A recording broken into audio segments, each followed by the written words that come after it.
Namaste ji. Today we are going to start second chapter of history 10th class nationalism in India. मतलब भारत में राष्ट्रवाद। Nationalism की definition मैं आपको पहले ही बता चुकी हूँ कि नेशनलिज्म क्या होता है, राष्ट्रवाद क्या होता है। A feeling of love towards one's nation. तो एक ऐसी भावना जिसमें व्यक्ति जो है वो अपने राष्ट्र के प्रति पूरी तरह से समर्पित होता है, उसको अपने देश की निष्ठा पर पूर्ण गर्व होता है और पूरा का पूरा प्राउड वो महसूस करता है। देखिए, तो लास्ट चैप्टर में हमने पढ़ा था कि फ्रेंच रिवॉल्यूशन हुआ, फ्रांसीसी क्रांति हुई 1789 में, जिसके कारण पूरे का पूरा जो वर्ल्ड है उनको इक्वेलिटी का, समानता का, काफ़ी फ्रीडम के आइडियाज़ मिले। तो इसके कारण भारत के जो लोग थे वहाँ पे भी कुछ ऐसे लीडर्स हुए जिन्होंने लोगों में नेशनलिज्म की भावना क्रिएट की, राष्ट्रवादिता की भावना क्रिएट की थी। और इसी समय में महात्मा गांधी जो थे उन्होंने काफ़ी ये आंदोलन शुरू किए थे, जैसे नॉन कॉरपोरेशन मूवमेंट और सिविल डिसोबीडेंस मूवमेंट, जिनके कारण 19th सेंचुरी में जो लोग थे उनमें राजनीतिक चेतना जागृत हुई थी। और इसी समय में फर्स्ट वर्ल्ड वॉर शुरू हुआ। आपको पता होगा कि हमारा जो ये फर्स्ट वर्ल्ड वॉर है ये 1914 से 1918 तक चला था। और इसके समाज के ऊपर क्या क्या प्रभाव पड़े थे, लेट अस सी।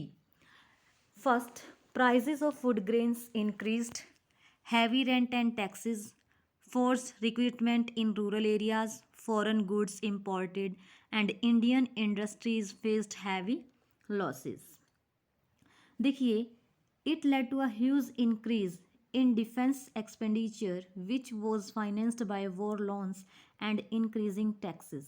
अब देखिए, जब फर्स्ट वर्ल्ड वॉर हुआ तो इससे सारे के सारे वर्ल्ड में अपनी सुरक्षा के लिए बहुत ज़्यादा धन खर्च किया गया और टैक्सेस जो थे वो बहुत ज़्यादा बढ़ा दिए गए थे। Custom duties were raised and income tax was introduced. Custom duties लगाई गई थी और इनकम टैक्स भी, आयकर भी लोगों के ऊपर लगा दिया गया था। During the war prices increased, doubling between 1913 and 1918, leading to extreme hardship for the common people. अब देखिए, फर्स्ट वर्ल्ड वॉर के समय में चीज़ें जो थी उनके प्राइजेज जो थे, कीमतें जो थी बहुत ज़्यादा बढ़ गई थी, जिससे सामान्य लोग जो थे उनकी लाइफ वो बहुत कठिनाई वाली हो गई थी। Villages were asked to supply soldiers to the armed forces and the forced recruitment in rural areas caused widespread angers. अब जैसा कि आपको पता है कि ये वॉर जो था, ये युद्ध जो था काफ़ी लंबे समय तक चला और इसके लिए गांव से ज़बरदस्ती जो लोग थे उनको सेना में भर्ती किया जा रहा था, जिसके कारण उनमें बहुत ज़्यादा गुस्सा फैला हुआ था। Crops failed in many parts of India leading to acute food shortages. अब भारत के कई हिस्सों में फसल जो थी वो ख़राब हो गई थी, जिसके कारण फूड शॉर्टेज हो गया था। मीन्स जो हमारी खाने की जो चीज़ें होती हैं उनमें कमी आ गई थी। This was followed by an influenza epidemic, और जिसके कारण महामारियाँ फैल गई थी।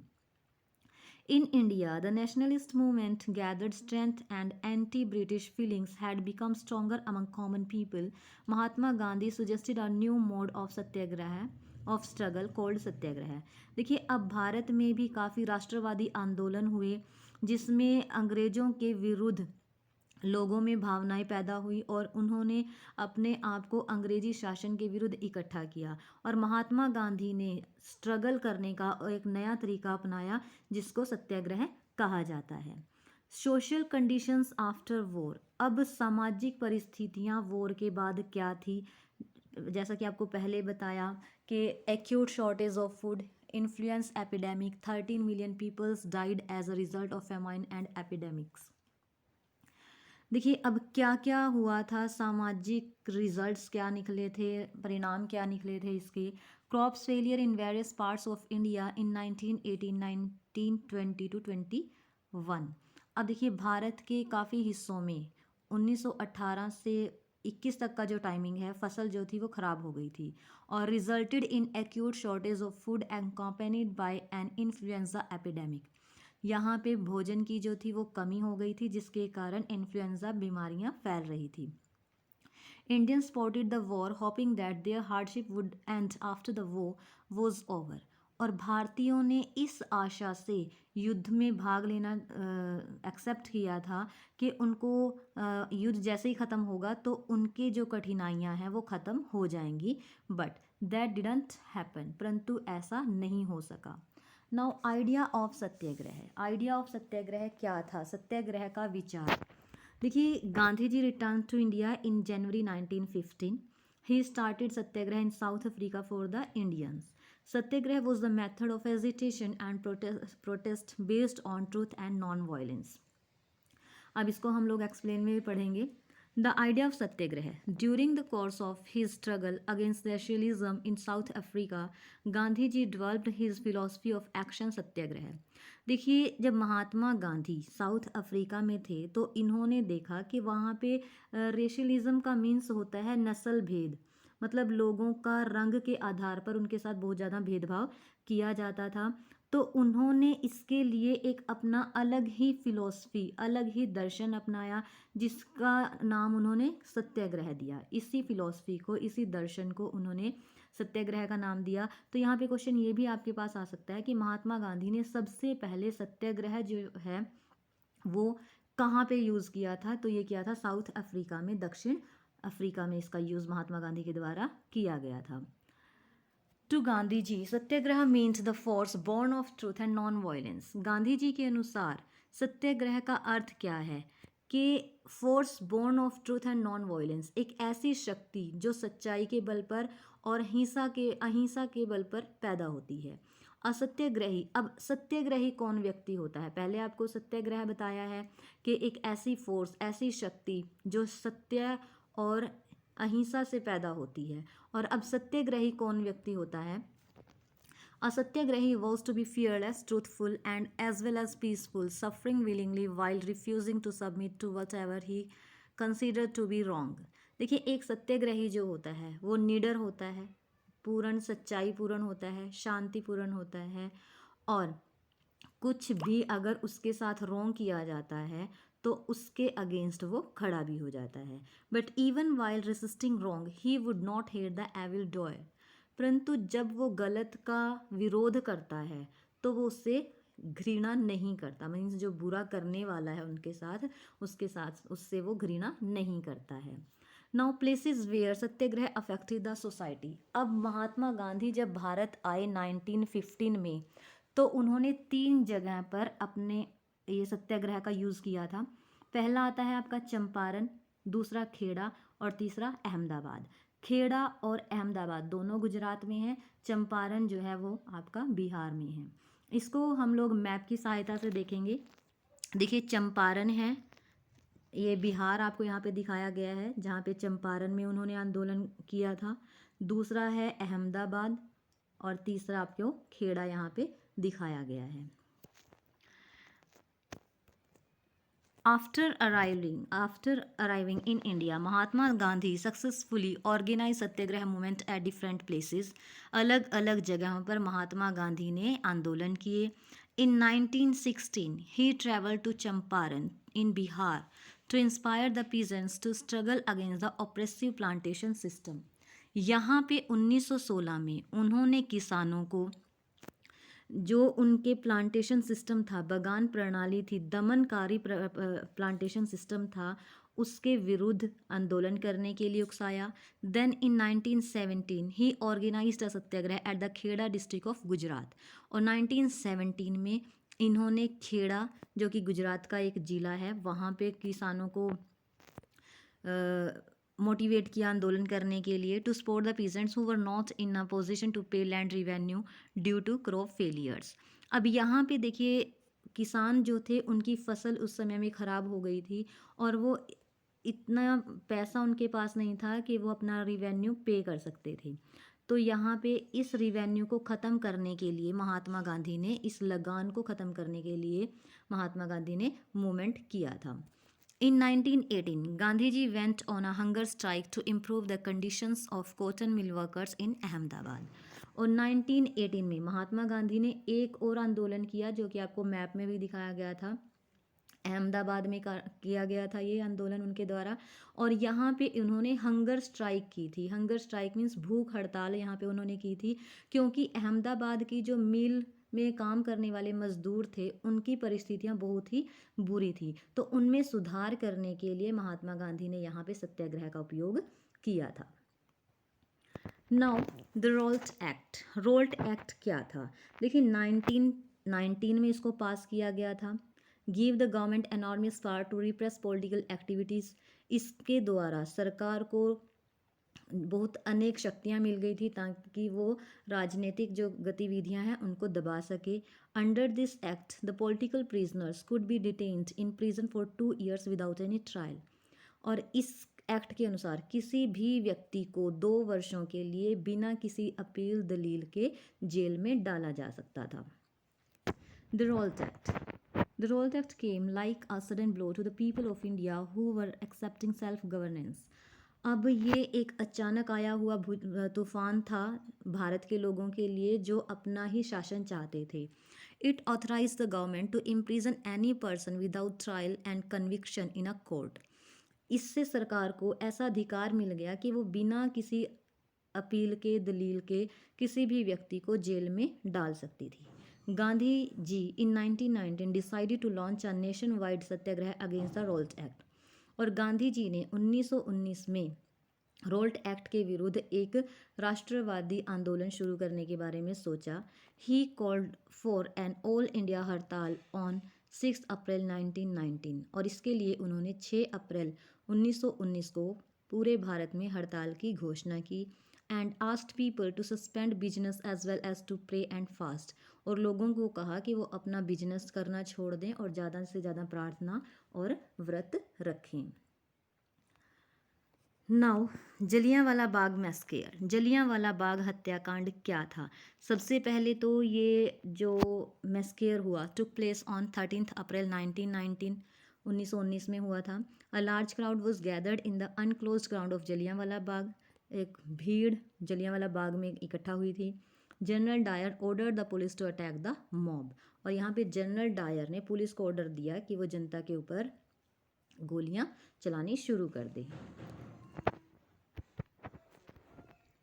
The British administration decided to clamp down on nationalist local Congress leaders were arrested from Amritsar and Mahatma Gandhi was barred from entering Delhi।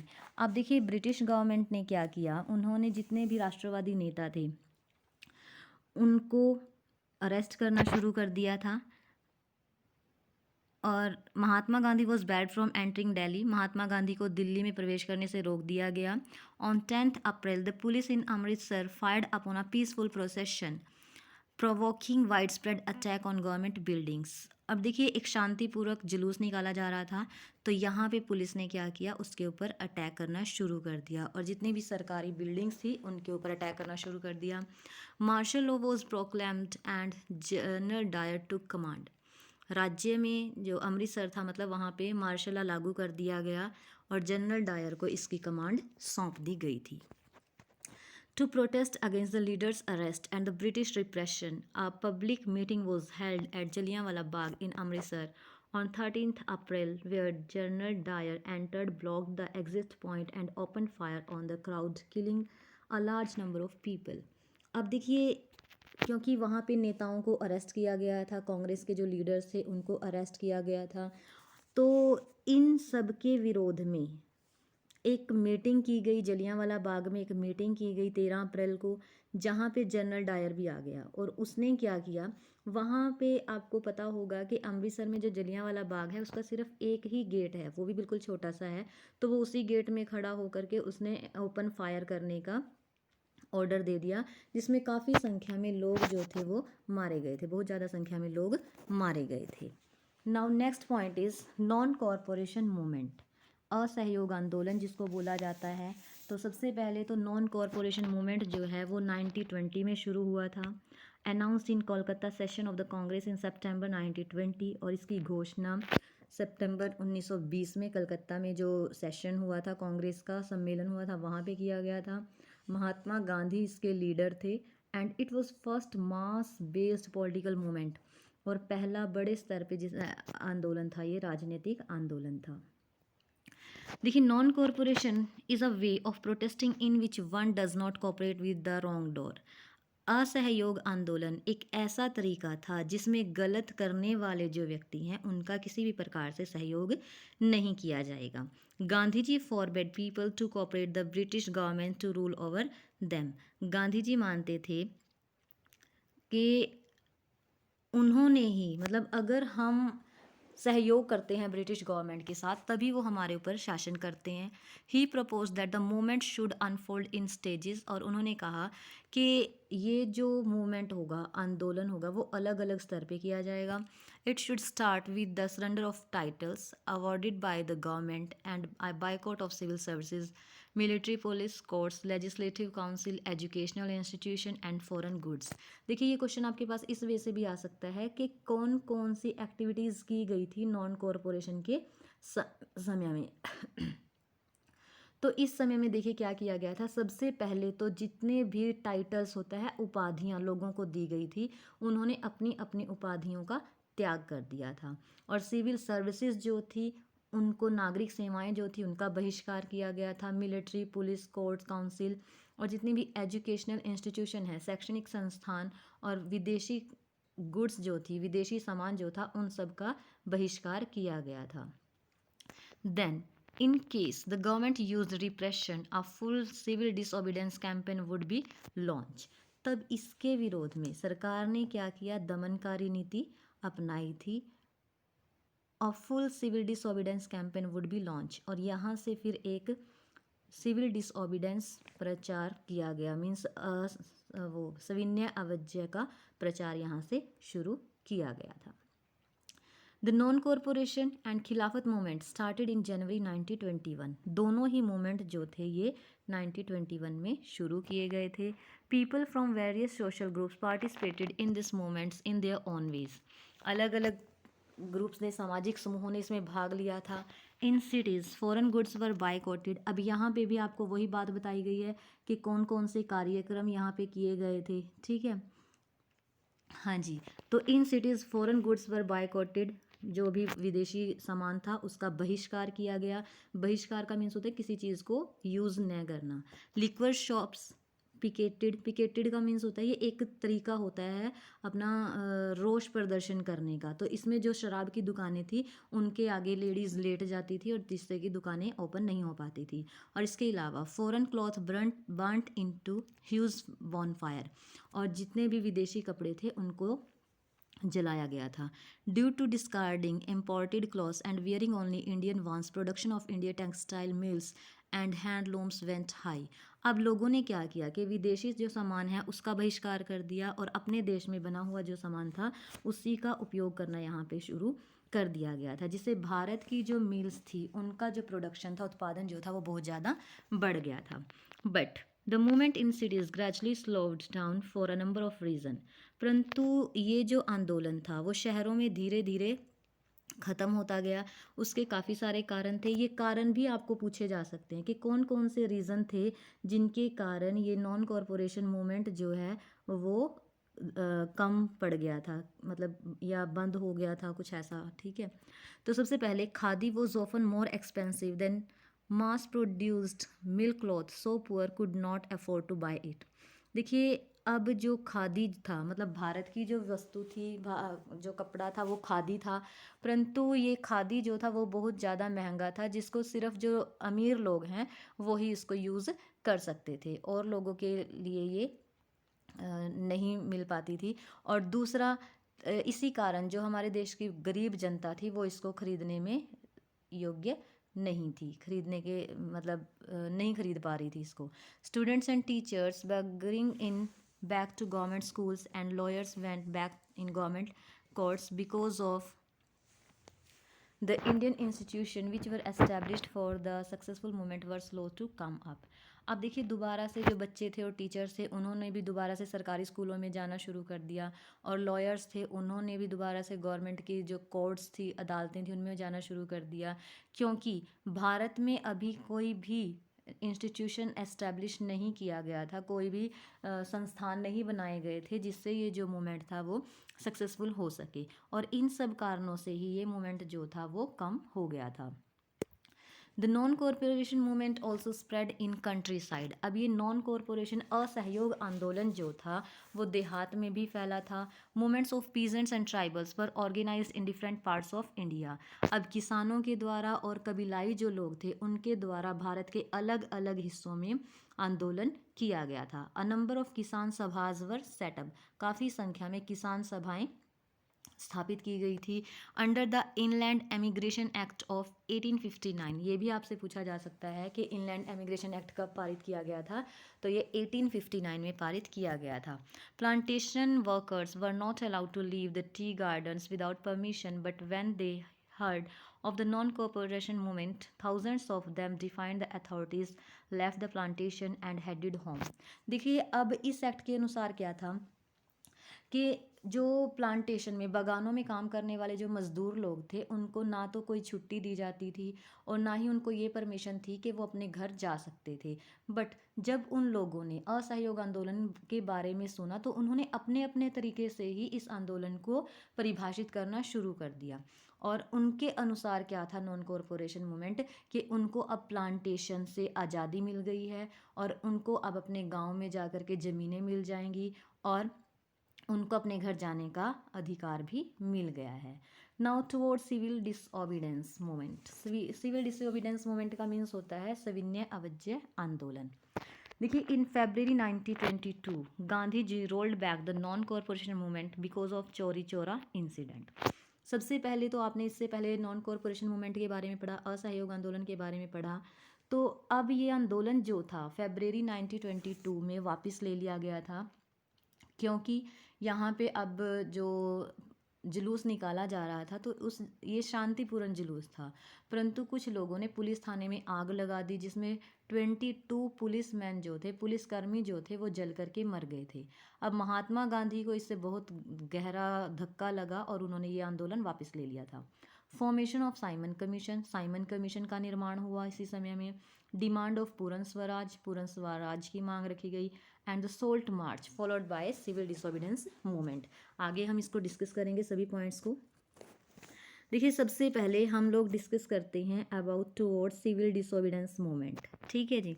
The tragedy of Chauri Chaura and violence incident of other places greatly shocked Gandhi ji and he decided to withdrawal the non corporation movement.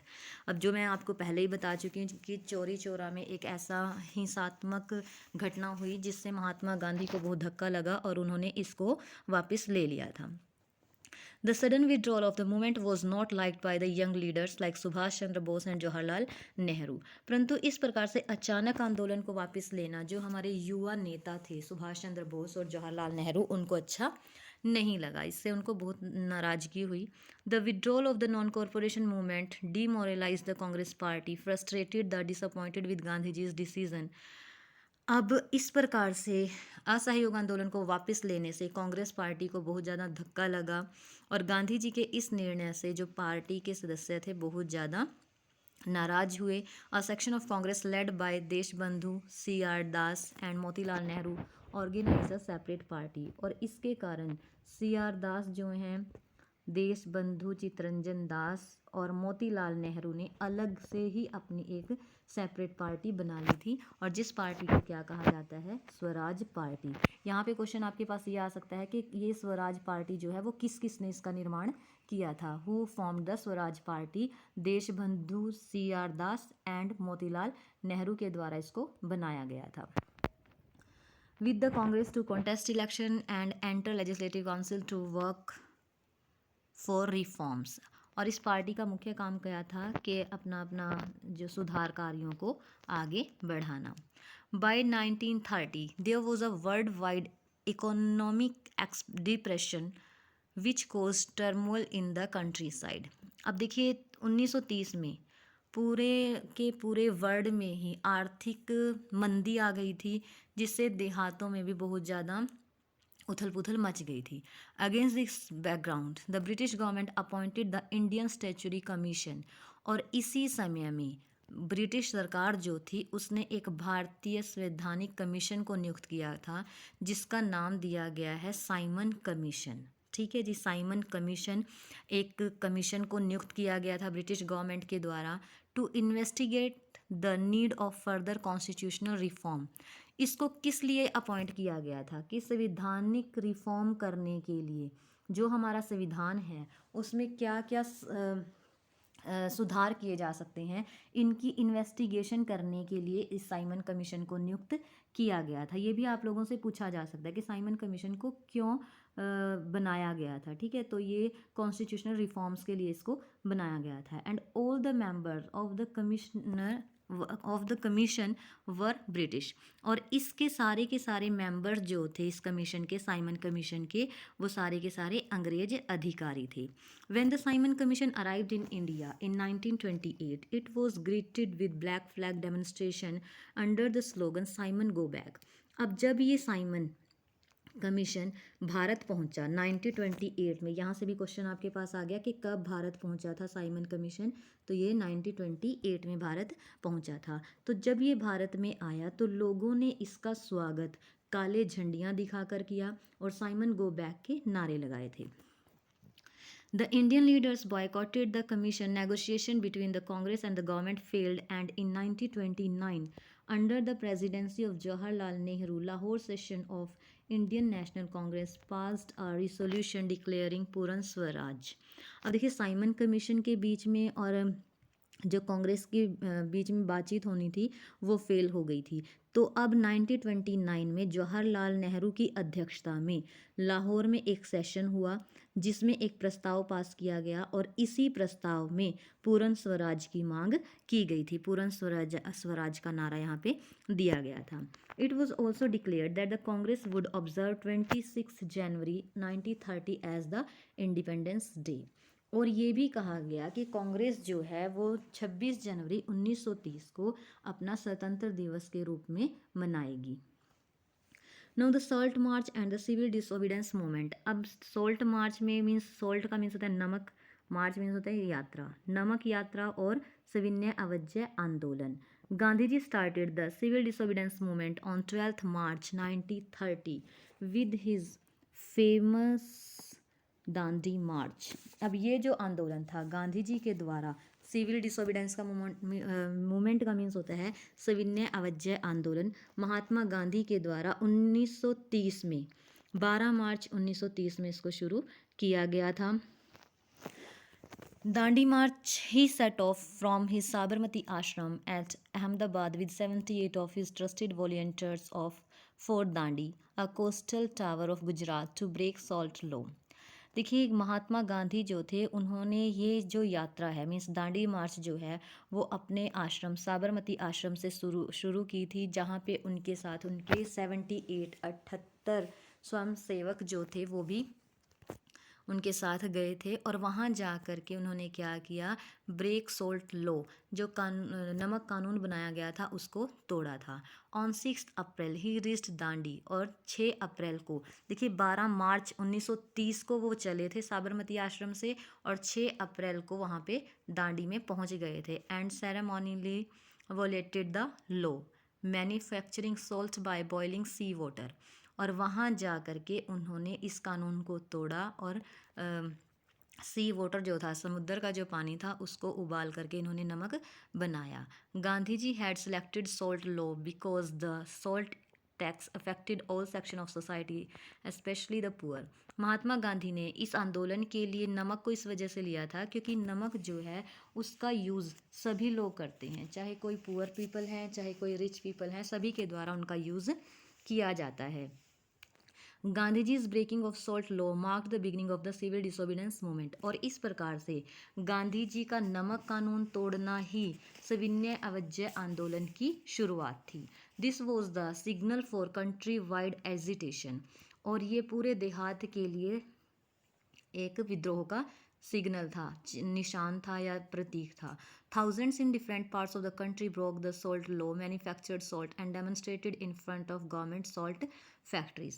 देखिए, हजारों की संख्या में देश में अलग अलग भागों में सॉल्ट बनाया गया था और जहाँ पे भी सरकार की नमक की फैक्ट्रीज थी उनके सामने लोगों ने प्रदर्शन किया था। Now the limits of civil disobedience movement. देखिए सिविल डिसोबीडेंस मूवमेंट की क्या सीमाएं थी, मतलब क्यों ये भी इतना सक्सेसफुल नहीं हो पाया था।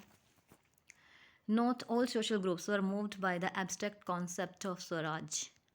देखिए पूरे के पूरे जो सामाजिक समूह थे वो इस जो एक अमूर्त आइडिया था स्वराज का, इससे उनके ऊपर कोई प्रभाव नहीं पड़ा, मतलब इससे प्रभावित नहीं हुए वो लोग। One such group was the Nations untouchables, और ऐसा ही एक ग्रुप था हमारे समाज का अस्पृश्य जिनको बोला जाता है, who from around the 1930s had begun to call themselves Dalit और ऑप्रेस्ड, जो 1930 से अपने आप को दलित और शोषित कहते थे। But many Dalit leaders were keen on a different political solution to the problem of the community.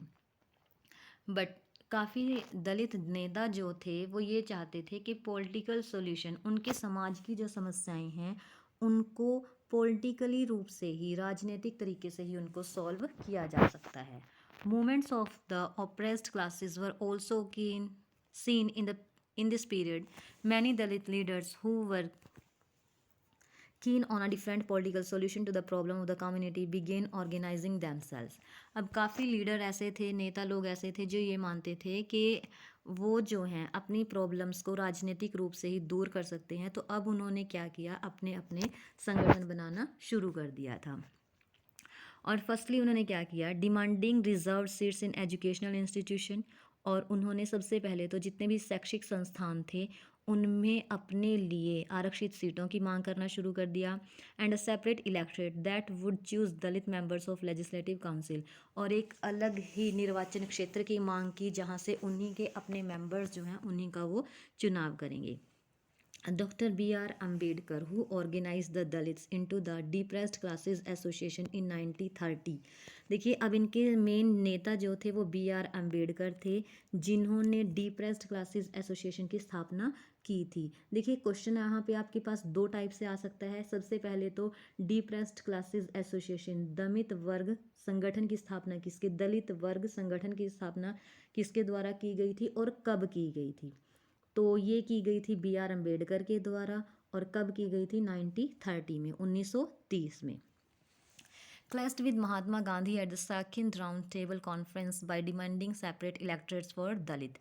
यहाँ पे जब सेकंड राउंड टेबल कॉन्फ्रेंस हुआ तो महात्मा गांधी के बीच में और उनके बीच में सेपरेट इलेक्टरेट्स को लेकर के झगड़ा हो गया, क्लैश हो गया, झगड़ा हो गया। The British in order to perpetuate their policy of divide and rule considered Ambedkar's demand, और जो ब्रिटिश सरकार थी उसको ये था कि इससे मतलब ये जो डिमांड रखी गई है इससे उनकी जो पॉलिसी है डिवाइड और रूल की, बांटो राज करो की, ये सक्सेसफुल हो जाएगी।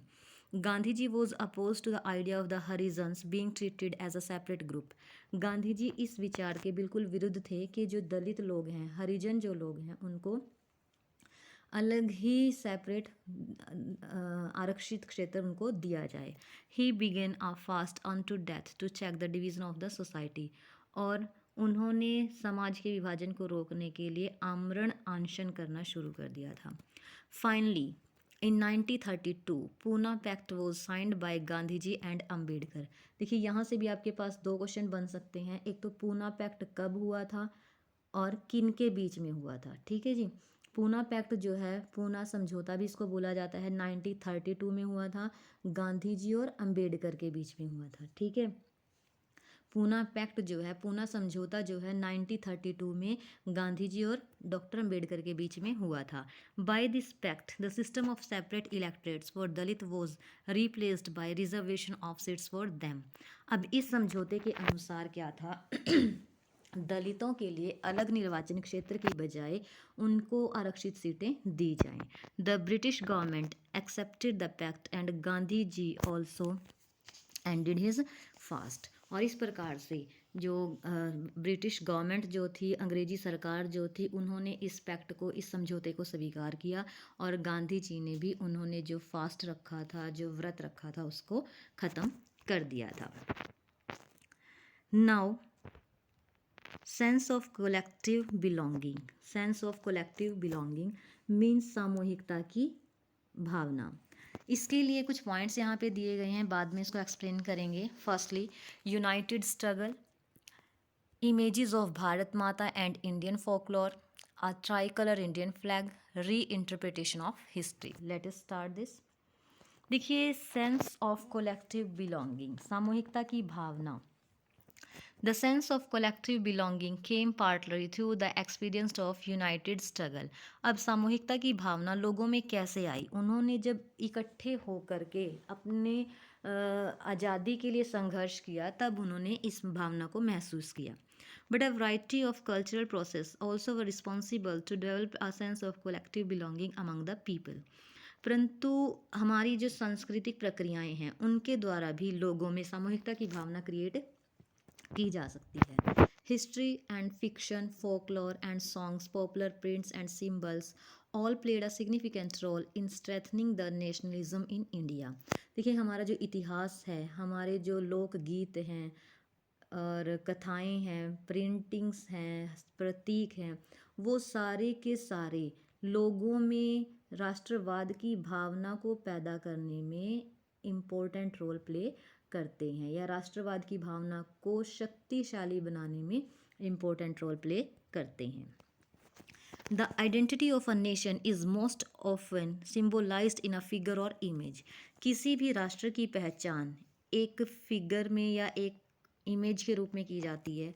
इन the 20th century the identity of India came to be visually associated with the image of Bharat Mata.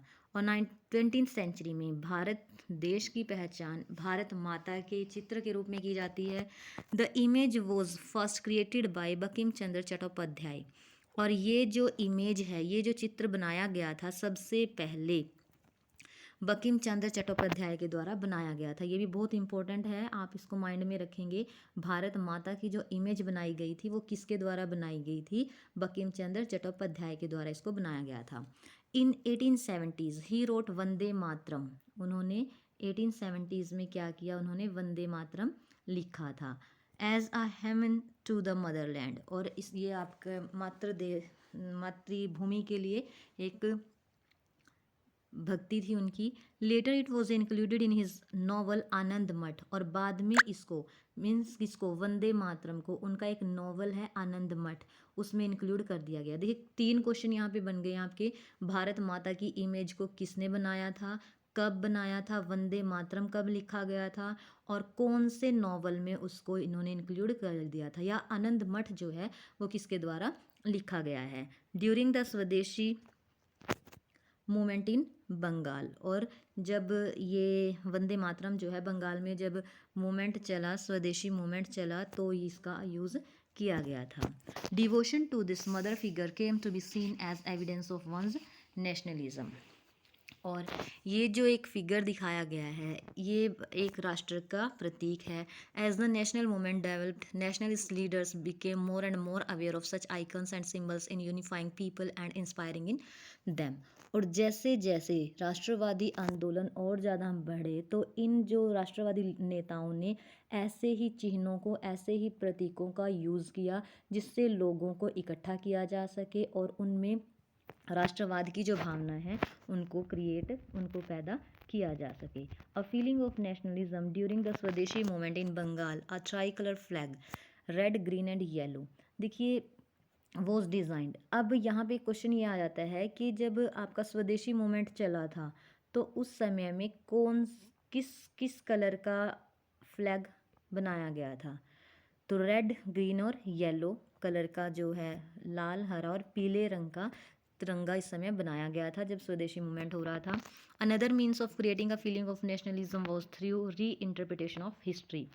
और दूसरा तरीका क्या है राष्ट्रवाद की भावना को पैदा करने का? दूसरा तरीका क्या है कि हमारा जो इतिहास है उसको दोबारा से उसकी रचना करना। तो thank you friends, this is all about your chapter. Have a nice day.